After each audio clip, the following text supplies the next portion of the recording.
Eu cumprimento nossa presidente de mesa, a doutora Cristiane, as colegas que também compõem essa mesa, com qual eu tenho a honra de participar, a doutora Júnia, a doutora Marinês. Aproveito para saudá-las em nome de todas as outras mulheres, observando que essa Câmara tem uma composição feminina majoritária, e aproveitando o mês de março, eu saúdo a todas as mulheres aqui presentes. Não posso deixar também de cumprimentar e parabenizar a HDT pelo evento, pela idealização, pela realização, bem como a indicação da conselheira Luciana Mundi, que hoje ocupa a terceira Câmara do Conselho de Contribuintes e labuta ao nosso lado, da qual eu tenho profunda admiração e muito respeito, principalmente por ser uma pessoa proativa nos trabalhos que executamos no Conselho de Contribuintes. Eu só pediria para colocar o slide, por favor, que é... Muito bem. Me coube trazer algumas ponderações acerca dos princípios da publicidade e da eficiência voltado ao processo administrativo tributário. No caso, a Constituição, no artigo 37, obriga as administrações públicas ao respeito aos dois princípios dos quais eu abordarei, além da legalidade, impessoalidade e moralidade, já abordado pela doutora Maria Inês. Nós temos que... Eu trouxe aí uma frase proferida pelo ministro Celso Antônio Bandeira de Mello, onde ele diz que violar um princípio é muito mais grave do que transgredir uma norma. Eu trouxe essa frase só para a reflexão individual de cada um de nós, uma vez que não vamos trazer o histórico de princípios aqui. Muito bem. Segundo o doutor Eli Lopes Meireles, ele diz que o princípio da publicidade ele atinge a administração não só do aspecto de dar publicidade aos seus atos, com divulgação de atos, contratos, demais instrumentos jurídicos firmados pela administração pública, isso no desiderato de notoriedade de suas ações, mas também propicia uma outra faceta, que é o controle externo no momento em que impossibilita o conhecimento da conduta dos agentes públicos. E aí tem tudo a ver com as duas palestras que me antecederam, e a gente chama a atenção que o processo tributário administrativo ele é franqueado a todos os interessados. Nós temos aí, na legislação mineira, o Regulamento dos Procedimentos do Processo Tributário Administrativo, o famoso e novo RPTA, que sucedeu a CLTA a partir de 2008 no Estado de Minas. Ele traz aí as regras de formalização, instruções de procedimento das partes, tudo no capítulo 1º, que são as disposições gerais do Código, os prazos processuais, formalidades para intimações, aborda uma ressalva com relação ao sigilo fiscal, aí exclusivamente da atividade do agente, e as publicações dos atos.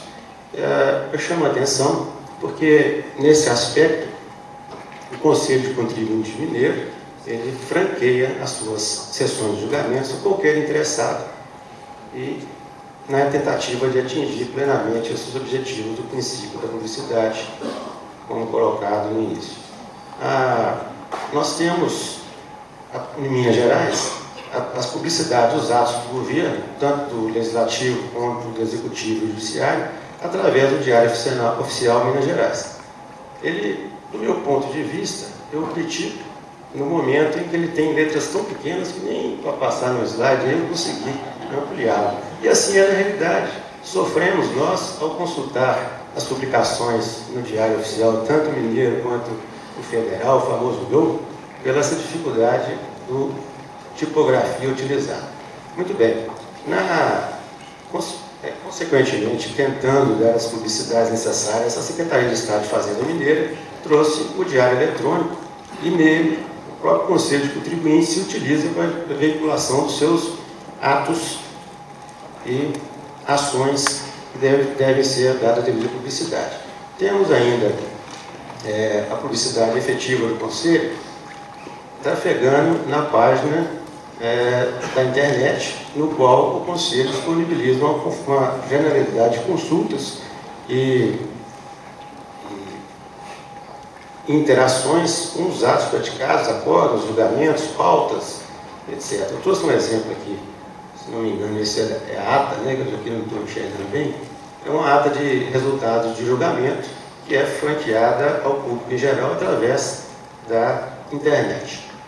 Temos também a divulgação mediante os acordos, que na íntegra, não só a ementa, são divulgados para a população em geral. Isso, segundo os estudiosos, estaria por facilitar até mesmo os julgados futuros e as ações fiscais, porventura interligadas com o tema abordado nas decisões do Conselho, e é que na prática o que realmente vemos. Muito bem. O outro princípio que eu teria que abordar, e ao final eu vou conjugar os dois, seria o princípio da eficiência. Nos estudos proferidos pelo jurista mineiro, mas radicado em São Paulo, José Afonso da Silva, ele trouxe que a eficiência administrativa ela estaria voltada por uma forma de organização racional das entidades públicas e administrativas, de forma a racionalizar esses meios e os recursos humanos, materiais e institucionais para uma melhor prestação de serviço aos seus interessados, atingindo aí de forma econômica uma qualidade e uma igualdade no atendimento dos contribuintes, clientes ou consumidores, conforme a gente vê abordado na matéria de estudo. Esse princípio da eficiência só veio à Carta Magna com a emenda constitucional número 19 de 98. Na época, a visão pelos constituintes era de que o poder público deveria atingir algumas características de gestão, semelhantemente ao que ocorre na iniciativa privada, e aí trouxe essa obrigatoriedade de uma gestão mais efetiva na administração. Houve, na época da inserção dessa emenda constitucional, com a inserção do princípio com a emenda constitucional, um vasto estudo e as posições ficaram antagônicas. Alguns estudiosos entendendo que não caberia, não era necessário essa inserção desse princípio na Constituição, uma vez considerar que já estaria implícito na própria normatização global da Carta Magna, na medida em que não se admitiria nem pensar uma administração tributária ou administrativa, né, uma entidade gerida por entes públicos que não tivesse eficiência na sua gestão. Mas a outra parte, e aí feliz, entendo eu, numa linha de conservação desse princípio da Constituição, defendendo que ele seria muito salutar ao passo que, no ponto em que estaria explícito na norma constitucional que a obrigatoriedade das administrações públicas de se especializarem. Na sequência do processo administrativo fiscal, e aí eu peço licença para já puxar a brasa para o meu pão de queijo, como bom mineiro, no conceito de contribuinte específico, nós temos mineiro, como bom mineiro, puxa a brasa para o meu pão de queijo. O conceito de contribuinte busca atender esse princípio de eficiência, como vimos na palestra da doutora Cláudia, buscando um controle da tramitação processual, uma otimização desse controle, uma otimização de pessoas dentro do próprio órgão, através de metas e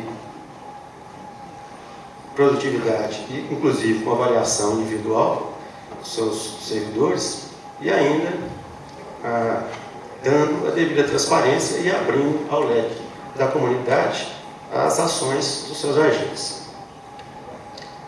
Aí eu chamo aí trago uma tela de exemplo, que seria, já voltando à análise da eficiência através da eficácia, né? O Conselho traz alguns relatórios de resultados na sua página na internet, e por ele serve de guia para os seus ordenamentos e inovações dentro dessa perspectiva de eficiência.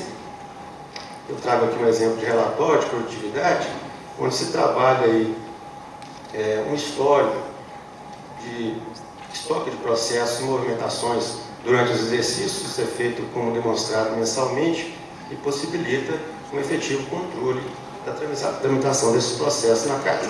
Trago um outro exemplo, que seria o gerenciamento do prazo médio da tramitação processual, mais uma vez tentando a economicidade do processo, uma vez que efetivamente se controla esse movimento mensal.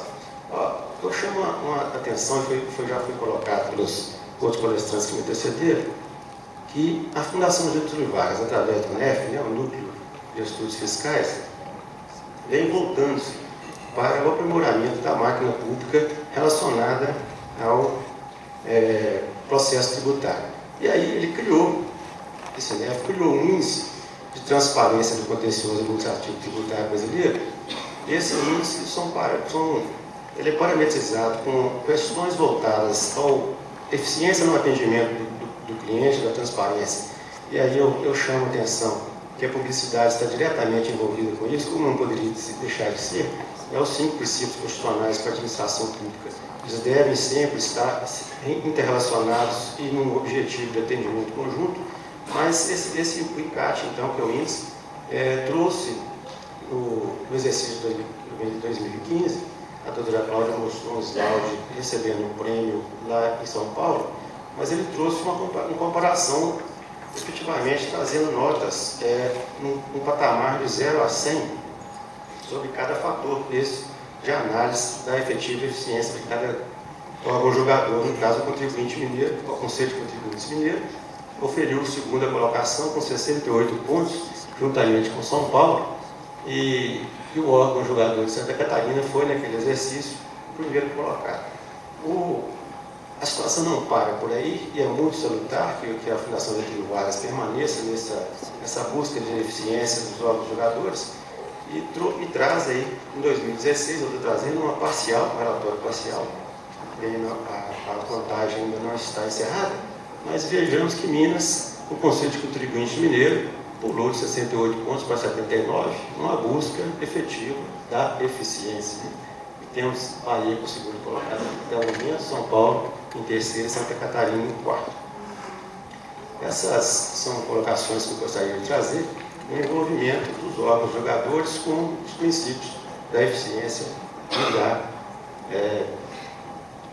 até fugiu, os princípios da eficiência da publicidade.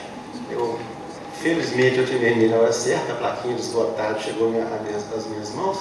Eu deixo aqui então somente os sites para aqueles interessados em aprofundar-se nos seus estudos, principalmente com relação aos estudos fiscais, que disponibiliza para a gente esse relatório de muito bom direcionamento.